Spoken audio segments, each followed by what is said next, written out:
Buen día, profesor. Nosotros somos el equipo número 1. Los integrantes de este equipo son Jennifer Barras López, Adolfo Melgar Alegría, su servidor Maximiliano Ramos Gómez, Eliseo Toala García y María Fernanda Trujillo Calvo.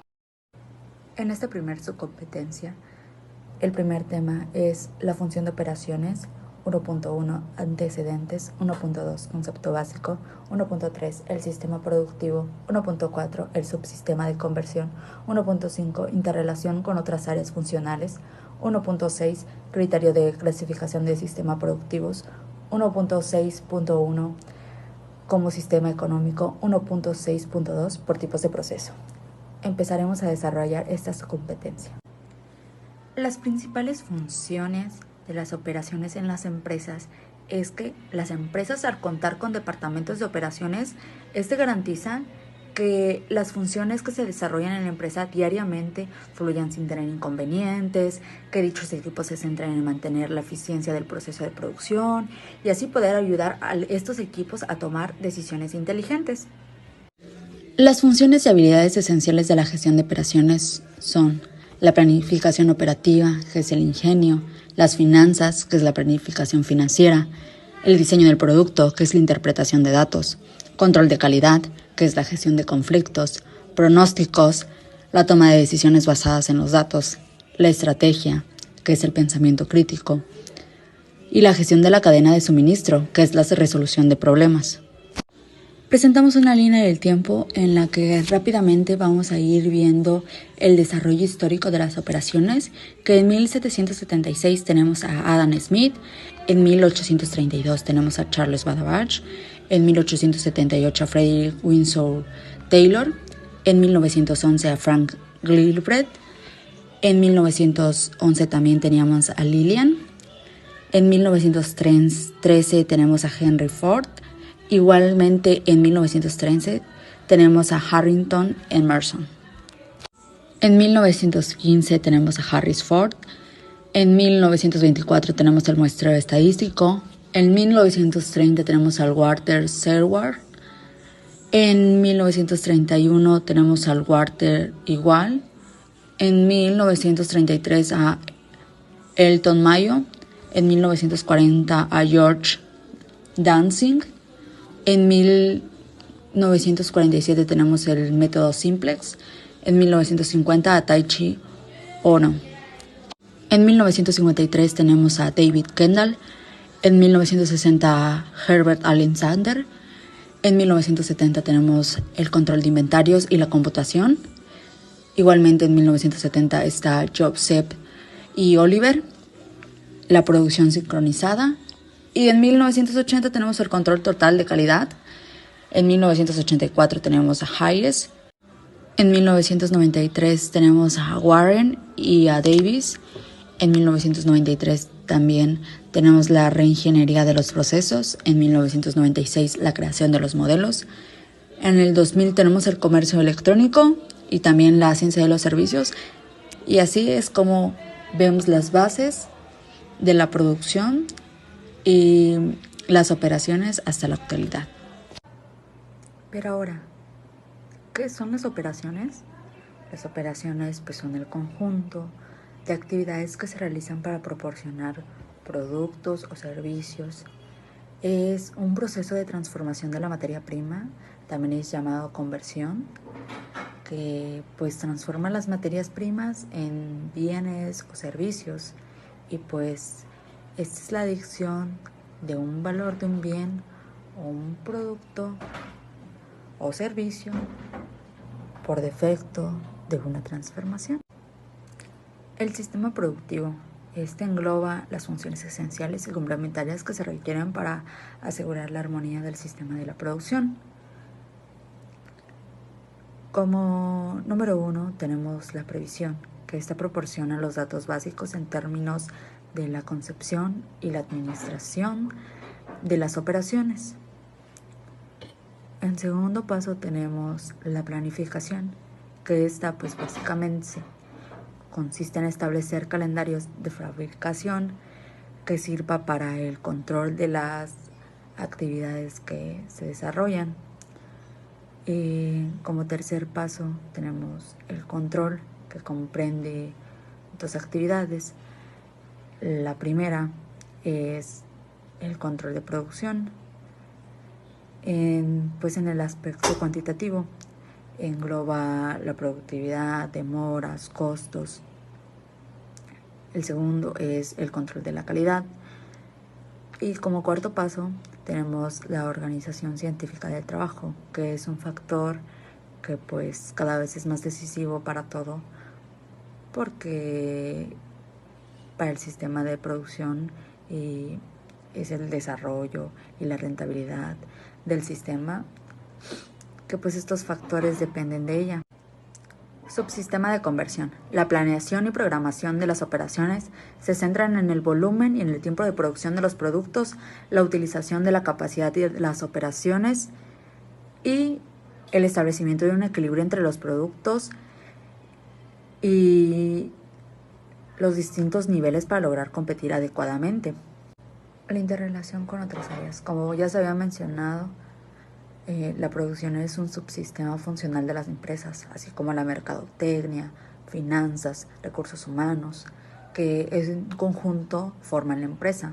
Por lo tanto, estos subsistemas están relacionados entre sí con sus respectivas actividades y también el medio ambiente, y así construir la empresa.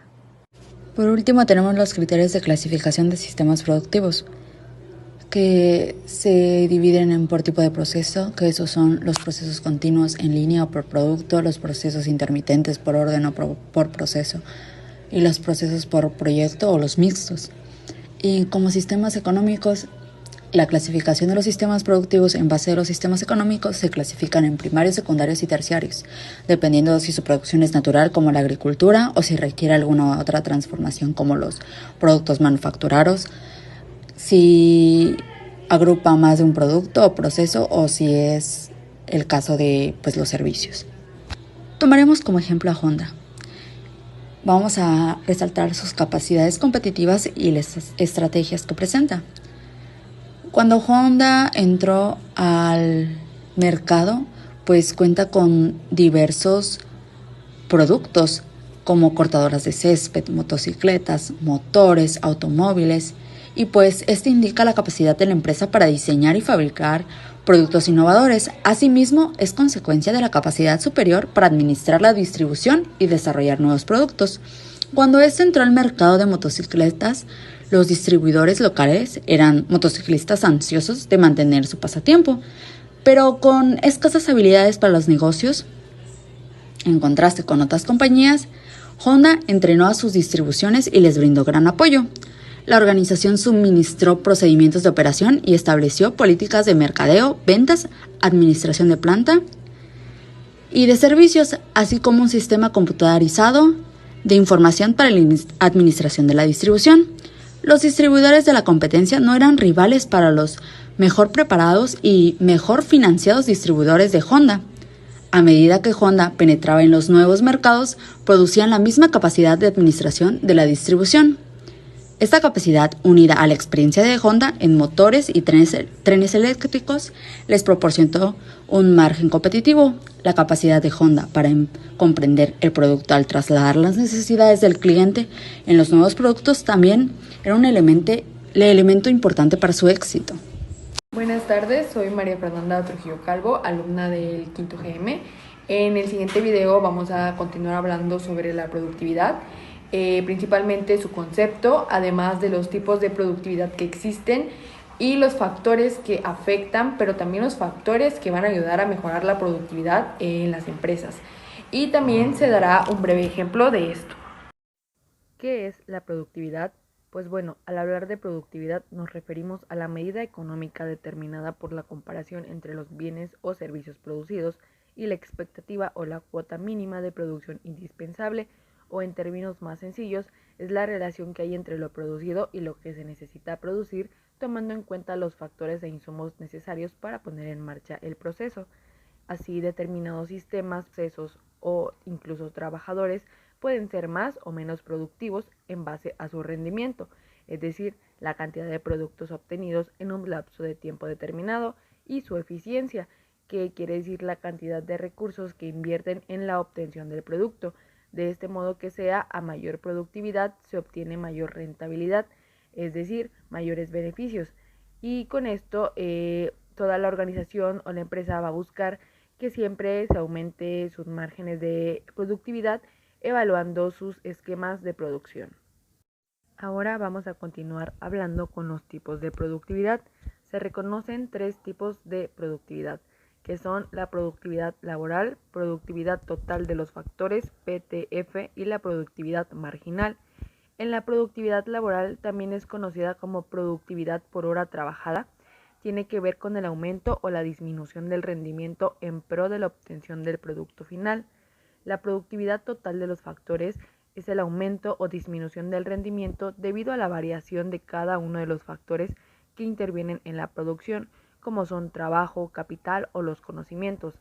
Está asociada además a la tecnología y la eficiencia técnica en relación a las variaciones o al ritmo del crecimiento de la empresa. Y por último, la productividad marginal, que también es llamado producto marginal del insumo. Se trata de la variación experimentada en la producción de un bien cuando se incrementa uno solo de los factores que intervienen en su producción, mientras el resto permanece constante. Se reconocen a los siguientes factores como los que más afectan a la productividad, los cuales son factores atribuibles a los diseños e insumos no laborables, es decir, aquellos que tienen que ver con elementos materiales, pero no con el proceso mismo, sino con el diseño y el mantenimiento de los elementos, como son el diseño de los productos y servicios, la estabilidad de los diseños, la calidad de las materias primas, la calidad y mantenimiento de maquinaria, la expectativa de calidad del producto final y el tamaño de la empresa. Otro factor son los atribuibles a la organización del trabajo. Estos son aquellos que atañen a la estructura y el funcionamiento de la organización, tales como la disposición y el empleo del espacio de trabajo o el método específico del trabajo, la planificación de los insumos del entorno o los tiempos de trabajo. Los factores atribuibles a los trabajadores son aquellos que tienen que ver con la fuerza de trabajo o el capital humano, tales como la formación educativa de los trabajadores, su estado físico durante las horas de trabajo, su motivación hacia el trabajo y su puntualidad. Y por último, los factores atribuibles a condiciones externas, que son aquellos que no tienen que ver con el interior de la empresa, sino con elementos foráneos, tales como la mercadotecnia y las necesidades del mercado de consumo, las variables del entorno económico o la internacionalización del producto final.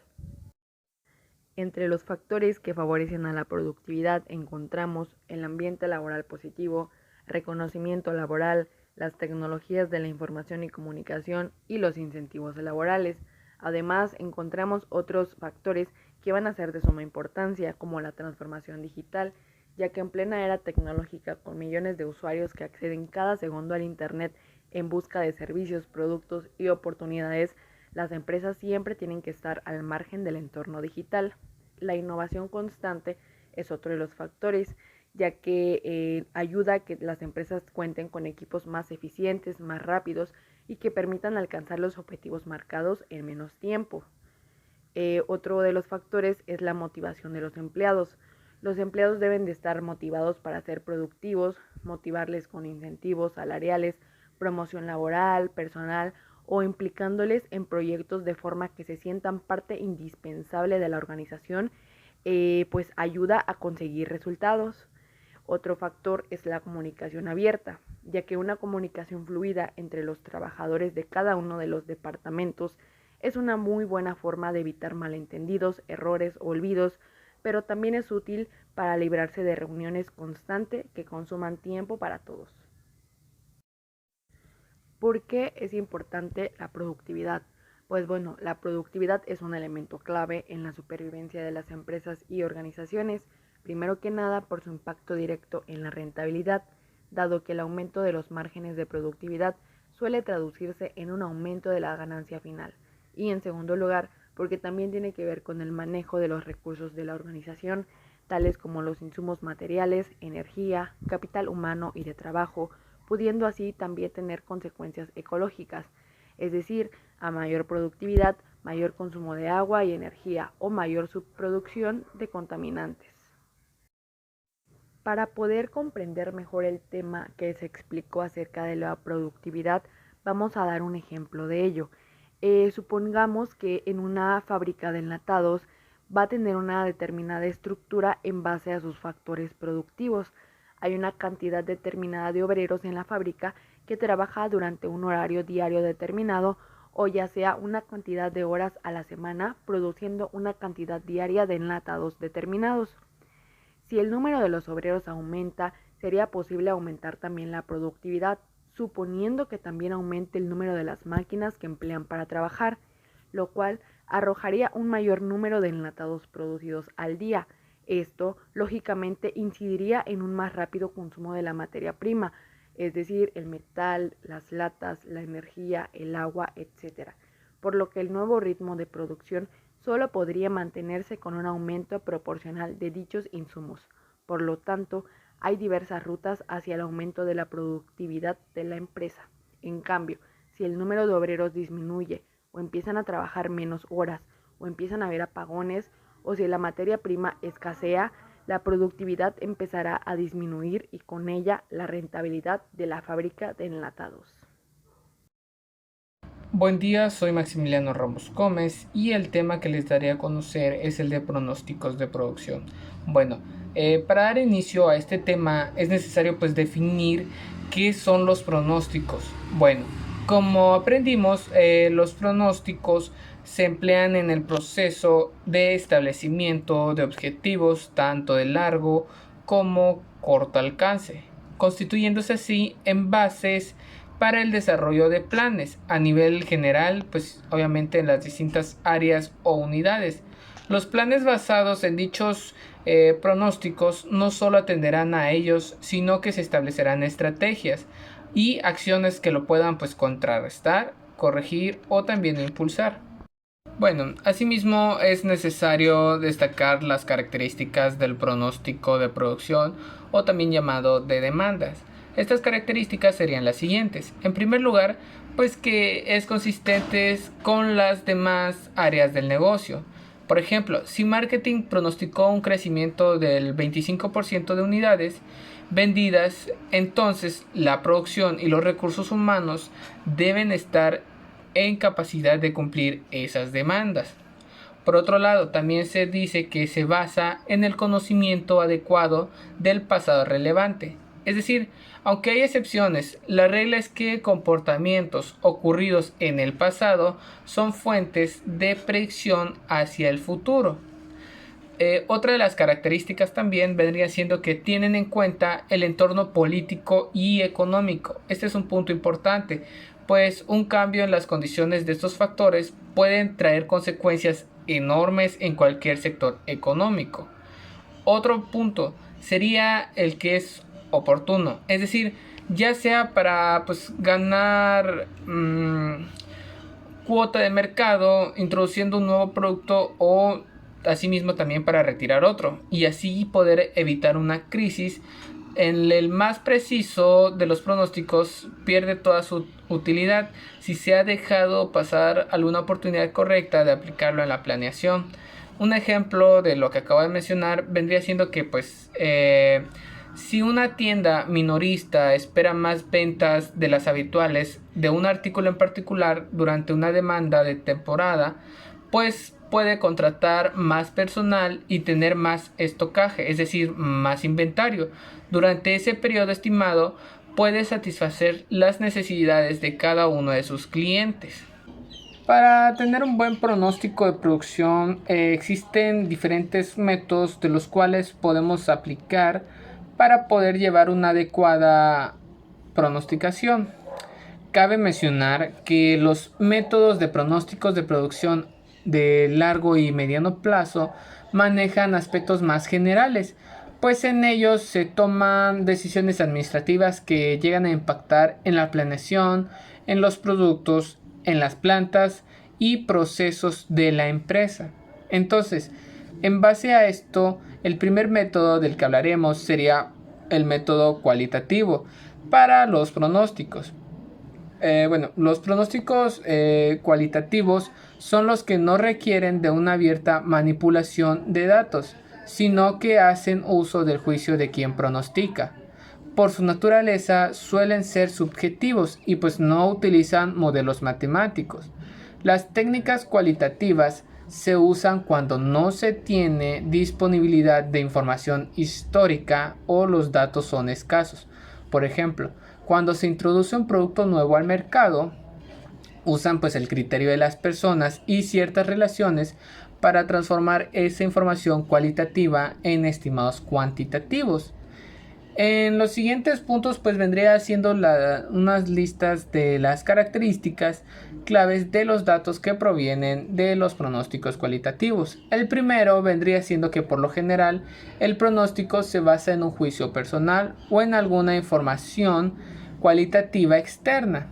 Por otro lado, pues el pronóstico llega a ser subjetivo, pues toda vez que suele desarrollarse a partir pues de las experiencias de las personas involucradas, con frecuencia está sesgado con base en la posición potencialmente optimista o pesimista de dichas personas. Por otro lado, estos métodos pues suelen utilizarse para los productos individuales o familiares de productos y rara vez para mercados completos. Como segundo método vendría siendo el método de investigación de mercado. Este más que nada pues se usa para evaluar y probar hipótesis acerca de mercados reales. Suelen ser cuestionarios o bien estructurados que se envían a los clientes potenciales del mercado, solicitando en ellos pues opiniones acerca de productos o productos potencialmente, e intentan muchas veces averiguar la probabilidad de que los consumidores demanden ciertos productos o servicios. En resumen, pues una investigación de mercado consiste en los siguientes pasos, que vendrían siendo dos. Desarrollar cuestionarios con las preguntas que proporcionen información necesaria pues para el desarrollo del pronóstico. Por ejemplo, vendría siendo la edad, ingresos o con qué frecuencia se consumiría el producto. Si se aplica a distribuidor, sería necesario pues el tamaño de la tienda y la proyección del número de artículos que compraría. En segundo lugar, vendría siendo la tabulación y el análisis de los resultados e interpretarlos cuidadosamente. La exactitud de este método puede ser excelente dependiendo del cuidado que se haya puesto en el trabajo. Como tercer método vendría siendo el método de Delphi o consenso de papel. Se usa pues para pronósticos a largo plazo o pronósticos de venta de productos nuevos y productos pues tecnológicos. Este método permite que cada experto realice sus pronósticos individuales anónimamente, especificando las razones que lo llevaron a dicha proyección. Después del conjunto de estos se distribuye entre todos los expertos, lo cual pues permite que cada uno modifique sus proyecciones en base a la información de los demás. La idea pues es repetir esta serie de pasos hasta alcanzar un consenso. Los objetivos principales que se pretende alcanzar puede servir para predecir la demanda, realizar el análisis del mercado, identificar tendencias pues en el mercado, asimismo también estudiar la evolución que puede llegar a tener nuestro producto dentro del mercado. Asimismo, conocer el pensamiento de nuestros clientes. Por último método sería el método de suavización exponencial. Este método de suavización exponencial utiliza los promedios históricos de una variable en un periodo para intentar predecir sus comportamientos a futuro. Por tanto, de lo que se trata es de predecir qué va a pasar, y lo que se hace es suavizar la serie temporal. Pues vendría siendo que el objetivo es reducir la fluctuación y conseguir observar una tendencia que a veces no está clara a simple vista. Es muy utilizado sobre todo en previsión de ventas y ha demostrado pues una eficacia más aceptable. Entonces, las ventajas son sobre todo la sencillez y facilidad de la aplicación. Elaboradas base a una función matemática, y los cualitativos son aquellas estimaciones por criterio propio, por una propia corazonada que tengamos o bajo la experiencia que ya se tiene. El pronóstico a largo plazo está de entre 1 año a 3 años o puede ser más de 3 años. Se utiliza para planear nuevos productos, desembolsos de capital, localización de la planta o su expansión. El pronóstico a corto plazo es menor a 1 año y generalmente está dentro de los 3 meses. Esa se va a utilizar para la adquisición de materia prima, la programación de la producción y asimismo conocer las necesidades y las asignaciones para la producción. Ahora bien, el pronóstico de la operación son todas aquellas declaraciones de resultados anticipados, pueden ser en términos financieros o no financieros. Los que pueden ser financieros son mano de obra y materia prima, ya que se pronostica cuánto necesitamos para poder producir y operar. Y los no financieros pueden ser las instalaciones, si contamos con ellas o no contamos, y si tenemos toda la maquinaria disponible. Ahora un ejemplo, vamos a hablar sobre una comercializadora de perfumes y se dice que se tiene un volumen de ventas para el mes de enero de 500 unidades y que esas van a aumentar sobre un 8% a partir del mes de febrero. El precio de venta para esto es de 15 pesos por unidad. Otro dato más nos dice que el pronóstico de compras de mercancía de 400 unidades para enero y aumentarán un 10% para febrero. El precio de compra es de 10 pesos. Y se estiman gastos de remuneraciones al personal administrativo por un valor de 300 pesos mensuales. Se estiman iguales gastos de ventas por 210 pesos mensuales. Y la empresa se tiene un gasto de depreciación de 40 pesos mensuales. Se obtiene un préstamo de 200,000, los cuales hay que cubrir los intereses bajo la siguiente amortización: en febrero 300, marzo 250 y en abril 150. La tasa para el ISR sobre la utilidad es del 30%. Nos vamos a este lado derecho y vamos a ver la tablita del presupuesto de operaciones. Vemos el cálculo de nuestras ventas del mes de enero de 7,500, que corresponde a la multiplicación de las 500 unidades por el valor de la unidad de 15 pesos. Tenemos nuestro costo de ventas, que es la adquisición de nuestra mercancía, de las 400 unidades por el 10 pesos que nos cuesta cada unidad. Ventas menos costo de ventas, obtenemos nuestra utilidad bruta. Aplicamos nuestros gastos de operación y obtenemos nuestra utilidad operativa. De nuestra utilidad operativa disminuimos los intereses, que para enero no aplica, las utilidades, y así obtenemos la utilidad antes de impuesto. De esta utilidad antes de impuesto, aplicamos el 30%, que es la tasa de ISR, y asimismo obtenemos nuestra utilidad neta. Lo mismo para febrero, lo único que cambia es que aplicamos la primera amortización del financiamiento, que son 300 pesos. Marzo aplicamos la segunda amortización y para abril aplicamos la segunda amortización. Y recordemos que nuestras ventas van a ir aumentando del 8% y nuestras compras van a ir aumentando del 10%, lo que finalizamos con abril con 2,396,69 como utilidad neta. Este presupuesto nos va a ayudar a poder presupuestar lo que nuestra operación nos va a generar. ¿Ganamos o perdemos? Entonces, eso es lo que nos ayudará a un presupuesto de operaciones, determinar cuáles son nuestras ventas, nuestros costos de ventas, nuestros gastos de operación y qué necesidad tenemos de poder obtener un financiamiento para poder salir con la operación. Entonces, a eso se refiere un presupuesto de operaciones, a poder determinar todo aquello que nos es necesario y si vamos a cubrir o no cubrir los gastos. De forma efectiva y eficiente. Tiene como objetivos la maximización de productividad, bajar los niveles de inventario, mejorar el servicio y la calidad, reducir las pérdidas de tiempo. Y bueno, esto es lo que también para las empresas que tienen utilidades y que se manejan dentro de lo ético profesional,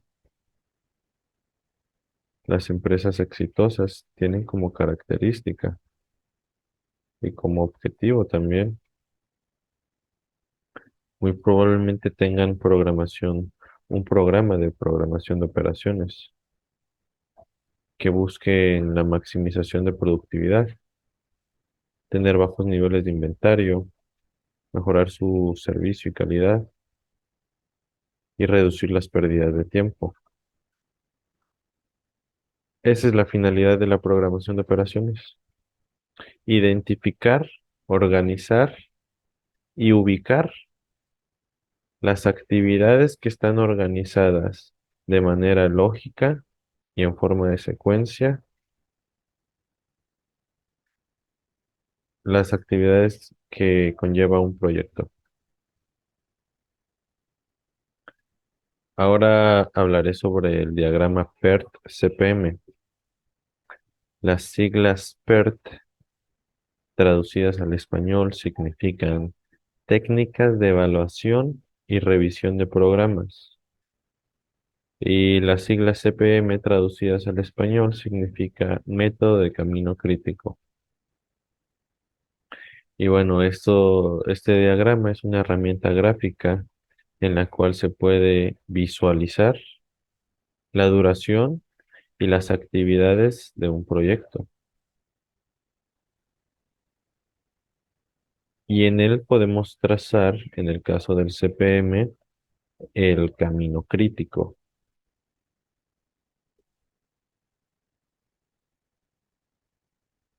El diagrama se compone por nodos, que son los círculos, y flechas o arcos, llamadas en una bibliografía, que es la actividad. Las actividades dentro de un proyecto tienen un tiempo de duración, un tiempo máximo y un tiempo mínimo.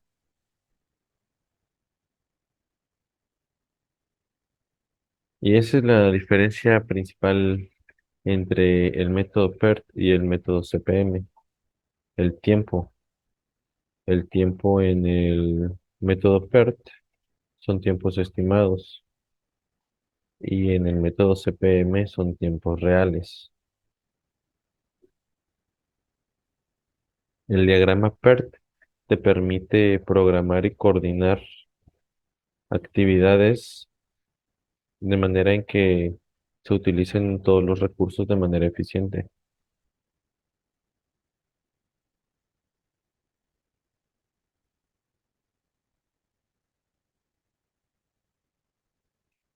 Para construir un diagrama PERT-CPM se necesita saber las actividades que conforman el proyecto, la duración de las actividades y la relación de precedencia de cada actividad. Si alguna actividad necesita una actividad anterior para, para ejecutar la actividad o no. Ventajas: aclarar las limitaciones de tiempo para tu equipo. Ofrece una vista detallada de la secuencia en la que deben efectuarse las tareas. Te ayuda a gestionar el tiempo y los recursos en todo el equipo con más eficiencia. Y reduce tiempos muertos. Aquí hay una representación, una imagen que nos representa cómo se ve un diagrama, los nodos, las actividades, actividad A, actividad B, actividad C. Para el nodo 6, para el nodo 6 lo precede la actividad F, la actividad E, que la precede la actividad A. Aquí la actividad B se utiliza hasta el momento en que se llega al nodo 6 para efectuar la actividad I. Eh, el método el método crítico dice que es es el camino con mayor tiempo de duración máximo y mínimo. Acá depende también el tiempo de duración de cada actividad, de cada nodo,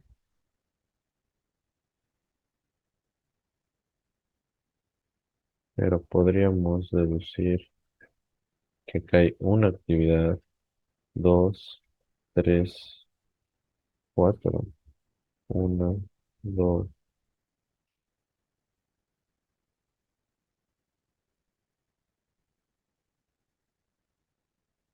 Gráficamente así se ve el diagrama PERT-CPM. Lo que decíamos, hay que analizar la ruta crítica. Es la serie de secuencia de actividades que suma el mayor tiempo máximo y mínimo, donde no existe tiempo muerto. El método CPM, como ya les había comentado, es el de la ruta crítica. Su principal diferencia entre el método PERT es el tiempo, mientras en el método CPM son tiempos determinísticos, tiempos reales, en PERT son probabilísticos. También se sabe el costo de cada actividad. Es más completo, ya que analiza todas las partes administrativas.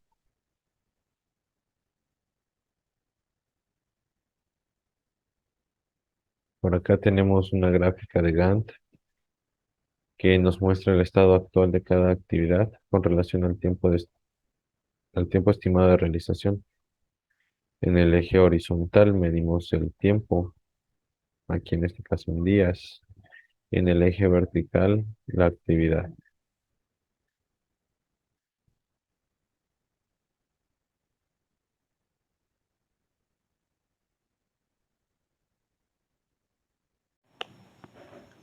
Generalidad del control. El control de operaciones es la medición y corrección del desempeño con el fin de cumplir los objetivos que tiene la empresa.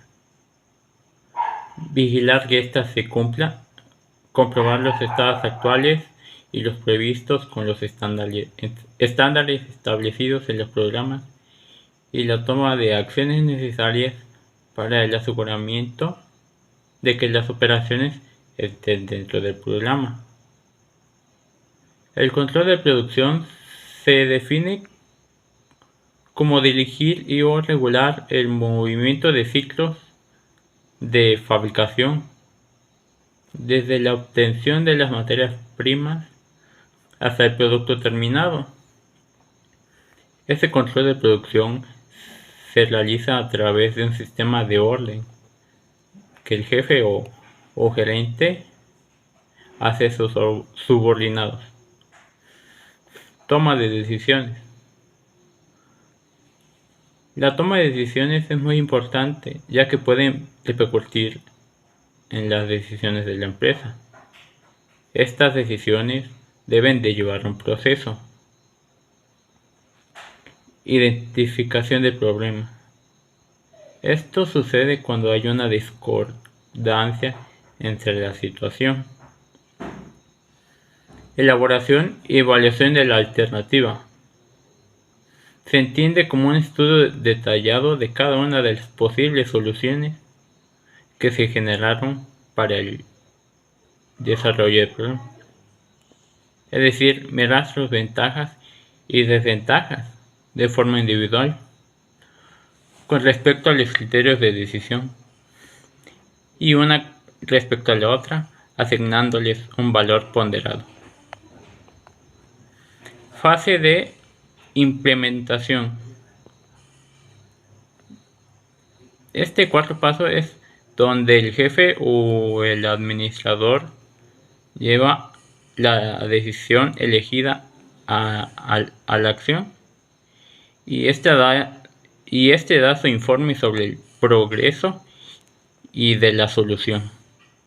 Podamos nosotros obtener por el uso y pues que siempre esté en su función correcta. Para el mantenimiento vamos a tener tres tipos de mantenimiento, que es el preventivo, el correctivo y el predictivo. El preventivo como tal dice reduce riesgos, previniendo fallos, errores o averías en el funcionamiento. Ahora sí que es preventivo antes de. El correctivo ahora sí es después de. Repara las averías una vez que se ha producido. Se detecta que un activo tiene un fallo o una avería, ahora sí va el mantenimiento correctivo. Van los ingenieros de mantenimiento, reparan, corrigen y pues ya está para el uso de la operación. Y el mantenimiento predictivo es donde se recopila e interpreta datos estadísticos que predice antes de que se produzca la avería. El preventivo como tal sufre como una observación para poder prever. En cambio, el predictivo simplemente se recopila datos estadísticos y de ahí se prevé. Pero la diferencia del preventivo con el predictivo es de que el preventivo se utiliza una observación técnica y el predictivo nada más son predicciones, proyecciones que se podrían crear a simples datos estadísticos. ¿Pueden tener sus fallas? Sí. Ahora, ¿cómo evaluamos esta función del mantenimiento? Vamos a evaluar la función del mantenimiento mediante la buena política que se pueda establecer para así poder evaluar y controlar el mantenimiento. Y la pregunta del millón, ¿elimina todas las fallas? Pues obviamente no va a eliminar todas las fallas de mantenimiento, pero sí va a poder reducir todas las probabilidades que pueda tener tanto de fallos, errores o averías que se puedan dar en los equipos y maquinarias del área de producción. Y un ejemplo del área de mantenimiento podría ser la empresa Tecnologías México S.A. va a aplica los siguientes mantenimientos predictivos para sus equipos dentro del área de producción. Esta empresa inspecciona los equipos externamente. Asimismo, limpia los equipos regularmente para minimizar la suciedad y el polvo. Esta empresa también lubrica las piezas giratorias para evitar el desgaste prematuro. Asimismo, comprueba la potencia de la maquinaria para optimizar la eficiencia energética. Y por último, repara o sustituye el equipo antes de que se averíe. Esas actividades son para el mantenimiento preventivo. Ese es un ejemplo de mantenimiento preventivo. Y aunque son actividades críticas y cotidianas y que siempre deben de estar ahí permanentes, pero van a permitir la fiabilidad de los equipos ya que los profesionistas lo realizan de forma rutinaria. Y pues eso sería todo de mi parte. Muchísimas gracias.